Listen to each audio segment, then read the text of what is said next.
two comments. We'll begin with Bernard Garcia, Larrain. He's the International Advocacy Officer for Juristes pour l'Enfance, a French think tank which pursues the defense of children's rights in all areas and by all legal means. He's a Chilean-French lawyer with a doctorate in financial law at the Sorbonne.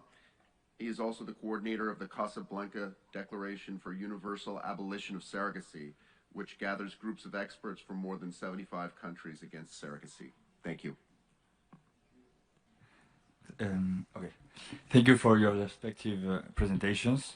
So another challenge that arises within the framework of this anniversary of the Universal Declaration of Human Rights is the expansion of the surrogacy market. Surrogacy is a $1 million global market in which women, mostly in a state of vulnerability, undergo a pregnancy process and then leave the child in exchange for money. Fertility clinics, law offices, and agencies are the great beneficiaries of this market. These agents push countries to legalize surrogacy.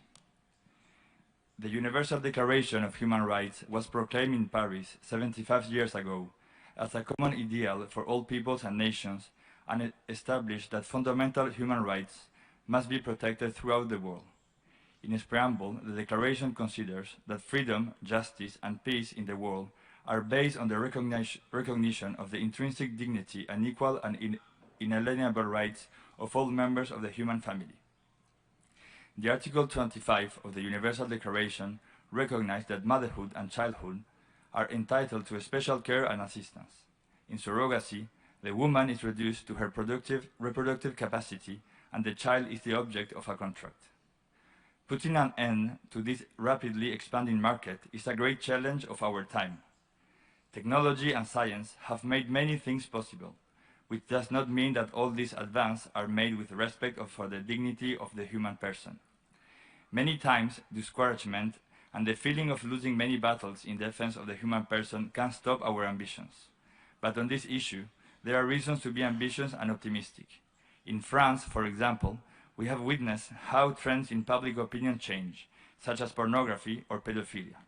Until a few years ago, well-known public figures spoke freely, and part of the public opinion celebrated them for their pedophile practices. Today, something like this is unthinkable. Times change, and with surrogacy, we have time to stop the trend before it's too late. It is true that in many countries the pressure is very strong to accept and legally allow surrogacy. It is known, for example, that the position of the Hague Conference of International Law is to establish an international treaty to frame surrogacy. But at the same time, in many countries, surrogacy is seen as unacceptable, and there are fears that the expansion of this practice is a threat to young women in search of a better future. How long should we wait to take the initiative and abolish surrogacy? It's time to act. I am before a distinguished and select group of political leaders, and I want to invite you to reflect on the possibilities of action that exist in your respective countries. We need leaders and countries that are committed to the cause of the universal abolition of surrogacy. In each country, we must have a group of people who work on this issue and propose laws to abolish it. At the level of international law, the great principles and great legal texts that promote human dignity, such as the Universal Declaration that we remember today, can be interpreted as being against surrogacy. But this international market prospers because there is no specific international treaty that prohibits this practice. That is why the Casablanca Declaration for the Universal Abolition of Surrogacy was born.